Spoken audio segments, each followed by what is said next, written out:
모세의 장인 이드로가 모세를 방문합니다. 18장에 정확히 성경이 이야기하지 않아서 알 수는 없지만 바로를 피해서 광야에 숨었었던 모세는 여호와의 부르심 이전까지 40년간 이드로의 가축을 돌보면서 광야에서 제2의 인생을 살았습니다. 이후 시내산에서 여호와의 부르심을 받은 다음에 애굽으로 다시 돌아갈 때에는 아마 그의 아내 시보라와 두 아들은 두고 떠났었던 것 같아요. 아마도 위험했기 때문인 듯합니다. 여러 학자들은 그런데 이제 이스라엘을 인도하는 어느 시점에 이드로가 그 아내와 두 아들을 데리고 이제 모세를 찾아온 그 장면이 오늘 18장인데 학자들은 이 18장과 19장 뒤에 나오는 19장을 순서를 갖다가 바꿉니다. 그래서 18장은 아마 19장 이후의 사건일 것이다. 이 얘기는 뭐냐 하면 이 사건은 아마도 율법을 받은 이후에 시내산에 도착해서 율법을 받은 이후의 일 것이다. 이렇게 이야기를 합니다. 왜냐하면 뒤에 보면 모세가 이스라엘의 백성들에게 재판을 하는데 그 재판하는 장면에 여호와의 율법 이야기가 나오거든요. 여호와의 율법 이야기가 나온 다음에 율법을 받고 그리고 나서 이제 그곳에서 판단해주는 그런 장면들이 나옵니다. 그래서 시내산에서 율법을 받은 이후에 아마도 이드로가 방문한 것으로 이렇게 시간 순서를 보게 되는데 아마도 그렇게 됐었던 이유는 그 직전에 보면 오늘 읽은 요 직전에 보면 아말렉의 전쟁이 나오거든요. 아말렉과의 전투가 나오는데 그 아말렉은 여호와를 대적했었던 이방인이라고 한다면 모세의 장인 이드로는 미디안의 제사장인데 여호와를 받아들인 이방인으로 그래서 아마 두 장을 서로 대비하면서 놓기 위해서 앞에 더 기록했지 않았느냐 이렇게들 판단을 하고 있습니다. 아말렉은 이스라엘을 공격했고 또 여호와를 저주했었던 이방 민족이지만 또 이드로는 또 오늘 본문에 나오는 대로 하나님을 신뢰하고 또 받아들여서 저 이스라엘의 장로들과 함께 식사를 했다고 하는 것은 그 신앙의 공동체가 함께 신앙을 고백했다. 우리가 이렇게 이해할 수 있습니다. 그래서 이 이드로로 대표되는 미디안족은 더 세분하면 겐 족속입니다. 겐 족속. 그래서 성경에 겐 족속으로 나오고요. 이 사람들의 후손들이 누구냐 하면 우리가 예레미야 때 살폈었던 레갑 족속들입니다. 그래서 이드로이의 후손들이 레갑 족속이고요. 그리고 그 사람들은 나중에 보면 이 레갑 족속들은 계속해서 이스라엘에 편입되지는 않지만 항상 좋은 관계를 유지하고 있습니다. 그러다가 후에는 이제 일부 학자들은 베들레헴에서 예수님의 탄생의 소식을 제일 먼저 들었었던 그 목자들이 바로 이 레갑의 후손들이다. 이렇게도 해석을 합니다. 그러니 굉장히 중요한 장면이기도 하겠죠. 아무튼 이 장인 이드로가 광야에서 이스라엘을 이끌고 있는 모세를 방문했습니다. 그리고 이드로가 애굽 사람들의 손에서 이스라엘을 건지신 여호와의 소식을 다 듣고는 하나님을 찬양했고 번제와 희생 제물을 드렸고 그 다음에 장로들과 함께 식사를 했다 하는 것은 그가 여호와 하나님을 신뢰하고 믿었다 하는 것이지요. 그래서 하나님의 백성들이 되었다라고 하는 것으로 우리가 인정할 수 있습니다. 장인과 사위가 만나서 반가운 밤을 보내고 그리고 나서 그 다음날 아침이 되었는데 아침 일찍부터 모세가 뭘 하고 있나 봤더니 의자에 앉아가지고 재판을 하고 있는 겁니다. 그런데 사람들이 엄청나게 줄을 서 있는 거예요. 줄을 쭉 서 있으면서 모세는 쉼없이 재판을 하고 있었다 이렇게 표현합니다. 쉼없이 재판을 하고 있는데 아침부터 저녁까지 쉬지 않고 재판을 하고 있더라. 그러니까 이드로가 묻습니다. 너 뭐 하는 거니? 이렇게 물었대요. 너 뭐 하는 거니? 이렇게 물었더니 모세가 사람들이 어떤 일만 있으면 나에게 옵니다. 그러면 나는 양쪽의 이야기를 듣고 그리고 여호와의 법에 따라서 율법에 따라서 제가 판단을 해줍니다. 이 얘기는 뭐냐면 사람들이 생활을 하다가 보면 분쟁이 일어나잖아요. 크건 작건 우리는 작은 분쟁들이 계속해서 생깁니다. 그럼 어떻게 하느냐? 무조건 모세에게 오는 거예요. 무조건 모세에게 와서 하나님의 율법 아래서 판단받기를 원하는 것이죠. 누가 옳을까요? 누가 옳을까요? 이것을 갖다가 판단하기 위해서 줄 서서 기다리고 있는 겁니다. 그러면 아마 경훈이하고 세훈이는 아침에 눈 뜨자마자 번호표부터 우선 받아야 될 거예요. 왜냐하면 오늘 싸울 테니까. 그렇죠? 그럼 판단을 받아야 되지 않겠습니까? 우리는 웃을 수 없어요. 우리 세율이하고 채희도 그럴지도 모르겠고요. 그 다음에 저하고 저희 아내도 그럴지도 모르겠고요. 아마 여기 웃지만, 예, 부부들도 하타 일어나면 빨리 번호표 받아야 될 수도 있습니다. 지금 그런 상황이라는 거예요. 이 장면을 본 이드로가 이게 옳지 않다 이렇게 얘기하면서 오늘의 이야기가 시작이 됩니다. 이것은 옳지 않다. 계속해서 이렇게 모세가 혼자서 분쟁을 듣고 판단해 준다면 문제가 생길 거다 이렇게 얘기하거든요. 근데 그 문제가 생기는 게 뭐냐? 그랬더니 18절에 너와 백성이 필경 기력이 쇠할 것이다 이렇게 얘기를 해요. 너와 내 백성이, 모세만 기력이 쇠하는 게 아니고요. 너와 내 백성이 필경 기력이 쇠할 것이다. 힘이 빠질 거야 이렇게 얘기를 해요. 사람들이 이것을 잠깐 그냥 딱 1차원적으로만 생각하면 아, 모세가 과로하겠구나 이렇게 생각을 하는 거죠. 모세가 과로해서 지치겠구나. 그게 아니고요. 판단을 계속 모세에게만 받기 시작을 하면서 모세와 백성들이 다 같이 힘이 빠질 거라는 거예요. 힘이 빠질 거다. 너와 백성들이 다 같이 지치게 될 것이다. 이렇게 얘기하는 거예요. 이건 뭘 얘기하는 거냐? 너희가 성장하지 못할 거다라는 거예요. 성장하지 못할 것이다. 거기서 맴돌다가 결국엔 힘이 쭉 빠질 거야. 우리의 신앙생활이 그렇습니다. 우리의 신앙이라는 것이요. 예, 우리 아이들 자라는 것과 비슷합니다. 그래서 어제보다 오늘 더 그리스도 앞으로 가까이 가야 되고요. 그리고 오늘보다 내일 우리가 그리스도에게 조금 더 가까이 나가 있어야 됩니다. 그게 바로 우리가 구원받은 백성들이 삶에서 추구해야 되는 성화의 과정인 거예요. 성화의 과정. 끊임없이 우리는 뭐 해야 돼요? 성장해야 됩니다.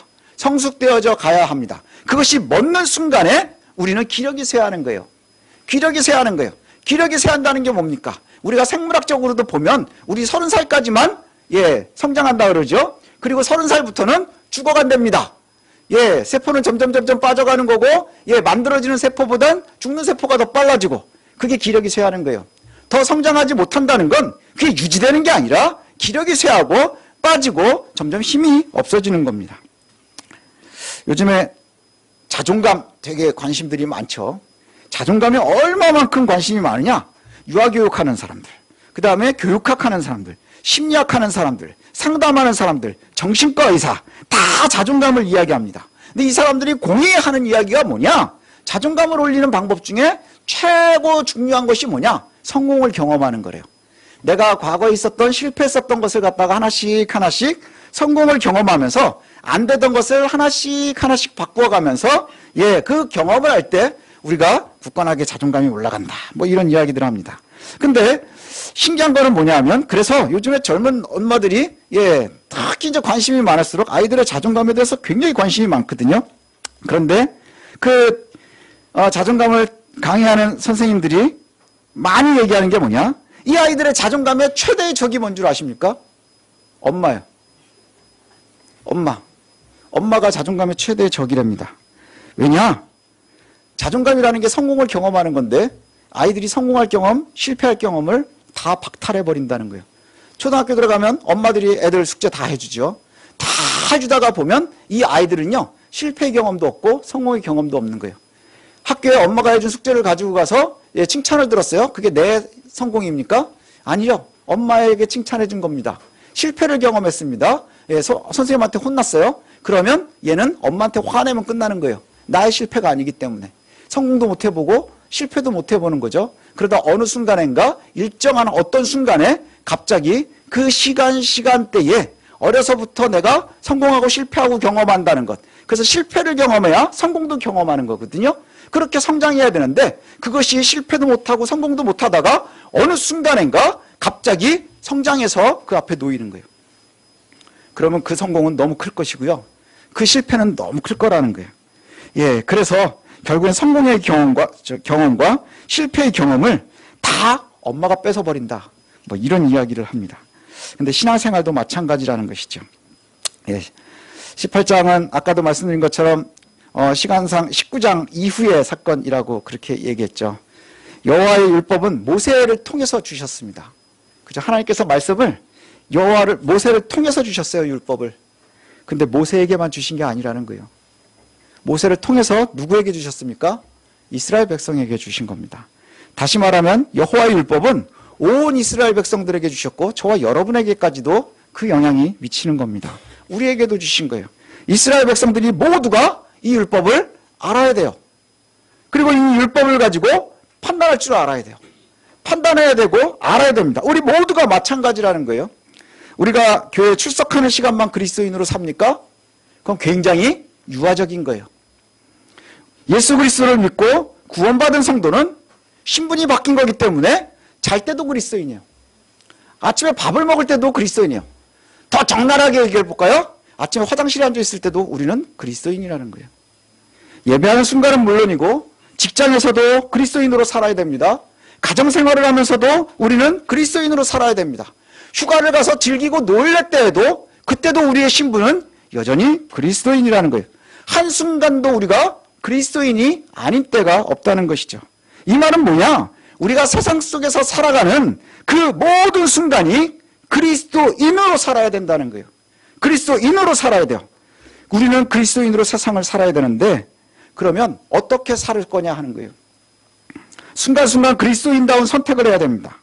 항상 그리스도인다운 삶을 살아야 되는 거예요. 그 선택이 우리가 그리스도인이냐 아니냐를 판단하게 합니다. 근데 문제가 뭐냐? 그리스도인이 되었는데 판단 기준이 없어지는 거예요. 그리스도인이 되었다고 얘기하는데 내가 판단할 능력이 없는 거예요. 판단할 지식도 없는 거예요.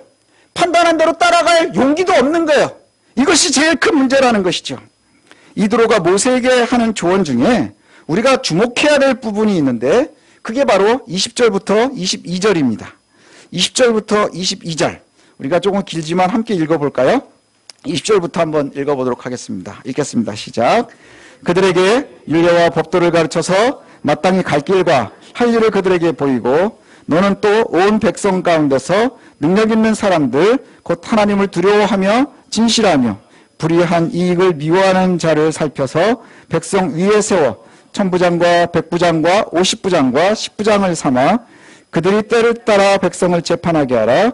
큰 일은 모두 내게 가져갈 것이요 작은 일은 모두 그들이 스스로 재판할 것이니 그리하면 그들이 너와 함께 담당할 것인즉 일이 내게 쉬우리라.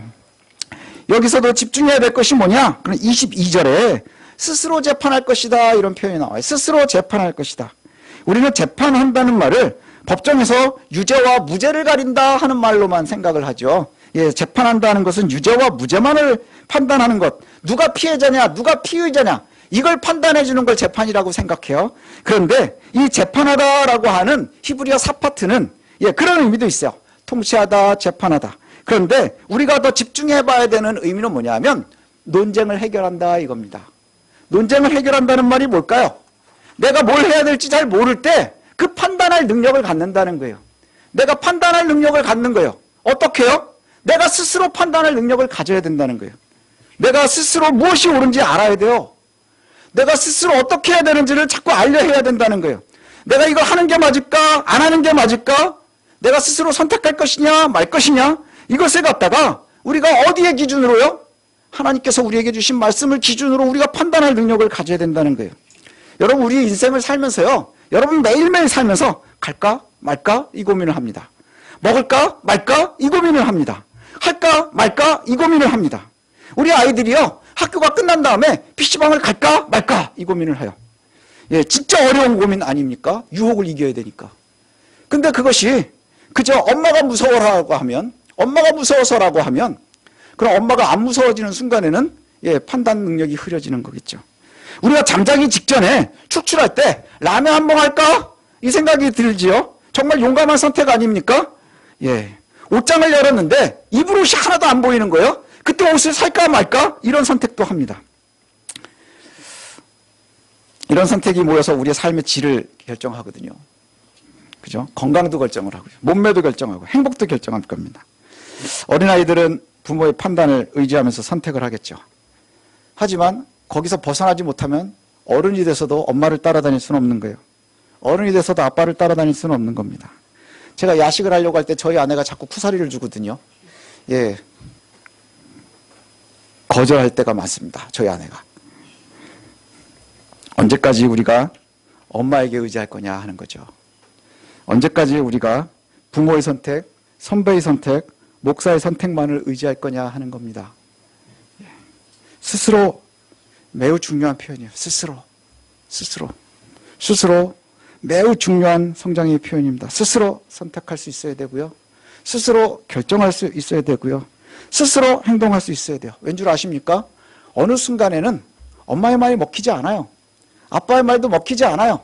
그 다음에 세상에서 얘기하는 법도 먹히지 않습니다. 범죄자들이 왜 나오겠어요?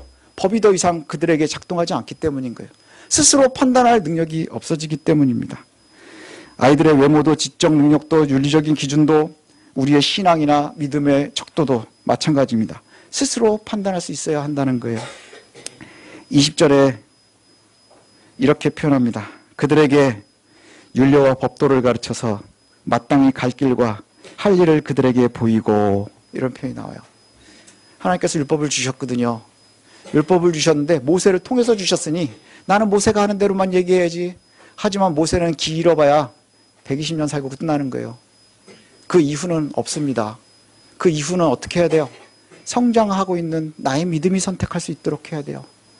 내 속에 있는 여호와의 능력이 나를 능력 있게 만들고 용기 있게 만들어야 한다는 거예요.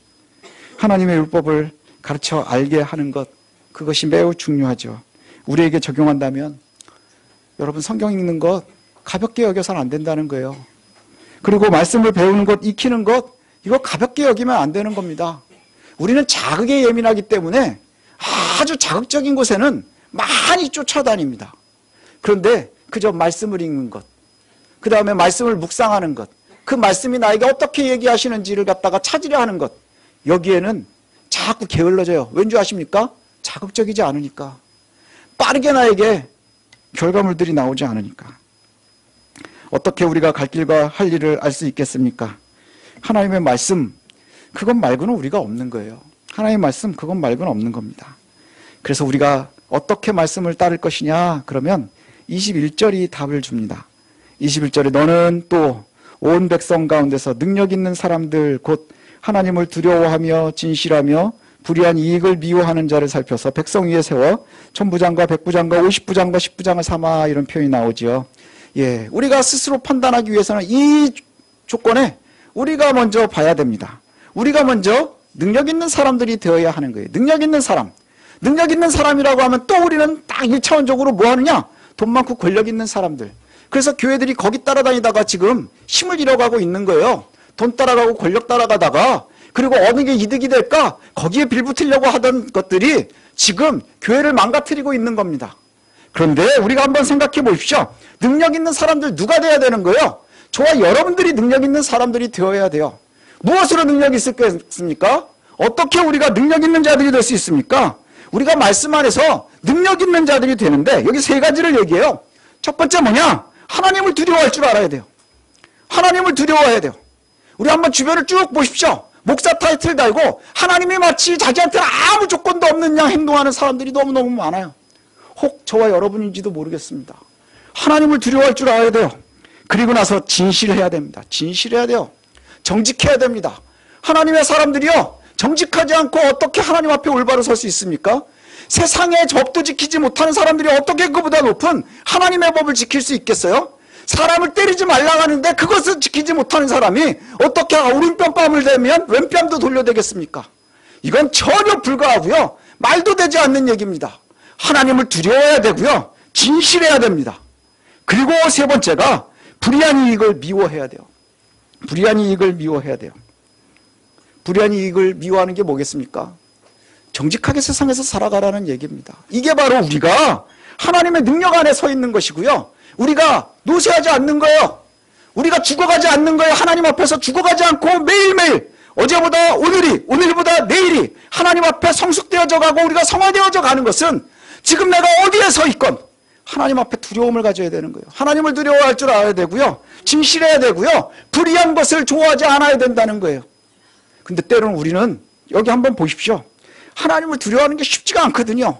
진실되는 게 쉽지가 않거든요. 이익 앞에 우리가 쉽지가 않거든요. 제일 허무한 얘기들이 뭔지 아십니까? 제가 요즘에 듣는 것 중에 그겁니다. 내가 40일금식 기도를 몇 번을 했어. 위대한 겁니다. 내가 성경을 백독했어. 대단한 것이죠. 우리 1년에 한두 번밖에 읽기가 쉽지 않은데, 예, 백독을 했대요. 어마어마한 거 아닙니까? 이렇게 하면 1년에 한 번도 못 읽는 사람들은 100살을 살아도 못 읽는 거예요. 그런데 1년에 백독을 한답니다. 시간으로 따지면요. 앉아서 성경만 읽어야 되는 거예요. 그렇죠? 한번 물리적으로 생각을 해보면 속독을 해도요. 100번을 읽으려면 거의 하루 종일 성경을 읽어야 되는 거예요. 대단한 사람들입니다. 그런데 이게 진짜인지 가짜인지는 어떻게 알 수 있을까요? 삶을 봐야 됩니다. 삶을. 그들의 삶을 보면 돼요. 1년에 성경을 100번이나 거침없이 읽어대는 사람들이 하나님을 두려워하지 않고 진실하지 않고 불의한 이익 앞에 쪼그라들면 그건 거짓인 거죠. 거짓입니다. 성경을 100번 읽어도 40일을 금식을 해도 그건 아무 의미 없는 겁니다. 무의미한 겁니다. 굶는 거는 예수 안 믿는 사람들도 굶습니다. 스님들도 잘 굶어요. 그다음 인도에서 요가하는 그 수도자들도 겁나게 잘 굶습니다. 굶는 거로 따지면 기독교인들이 제일 못 굶을 수도 있어요. 그게 우리의 경건이 아니라는 거예요. 그게 우리의 경건이 아닙니다. 그게 목사이건 장로이건 집사이건 그들은 하나님 앞에서 한없이 그냥 무능한 존재들일 뿐인 거예요. 하나님을 알지 못하니 무능한 겁니다. 무능의 끝으로 가면 성경을 많이 알고 외워도 불의하게 성경을 이용합니다. 자기 이익을 따라서 성경을 이용해냅니다. 그게 극단으로 가면 사이비가 되는 거고요. 그게 극단으로 가면 이단이 되는 겁니다. 누구도 거기에서 자유로울 수가 없는 거예요. 기성교단에 있어도 아무리 큰 교단에 있어도 좋은 신학교를 나왔어도 큰 교회를 다녀도 멋진 교회를 다녀도 자유로울 수가 없는 겁니다. 이제 여러분 우리가 해야 할 것이 분명합니다. 주의 말씀을 배우고 익히는 데 열심을 내야 됩니다. 이것이 첫 번째고 그리고 이제 더 구체적으로 가면 그 말씀을 배우고 익혀서 하나님을 두려워할 줄 알아야 됩니다. 하나님을 두려워하는 성도들이 되시길 바랍니다. 또 말씀 앞에서 진실한 그리스도인들이 되시기를 원합니다. 그리고 진짜 용기는 불의한 이익을 거부할 수 있는 용기가 있어야 됩니다. 이것이 참으로 능력 있는 사람의 조건이라는 것 기억하십시오. 저와 여러분들이 정말 어려운 시대를 살아가고 있는 것 우리가 피부로 느꼈지 않습니까? 교회가 없어서 이런 일들이 벌어질까요? 좋은 신학교가 없어서 이런 일들이 벌어질까요? 그렇지 않습니다. 능력 있는 성도가 없기 때문입니다. 능력 있는 성도, 하나님을 두려워하고 진실되고 불의한 이익을 탐하지 않는 그러한 이들이 없기 때문이죠. 이제 저와 여러분들이 정말로 힘있는 그리스도인이 되기를 원합니다. 힘있는 그리스도인들 되십시오. 그래서 정말로 어제보다 오늘 더 하나님 앞으로 가까이 나아가고 또 오늘보다 내일 주의 나라에 더 가까이 나아갈 수 있는 성공하는 그리스도인들 저와 여러분들이 되시기를 소원합니다.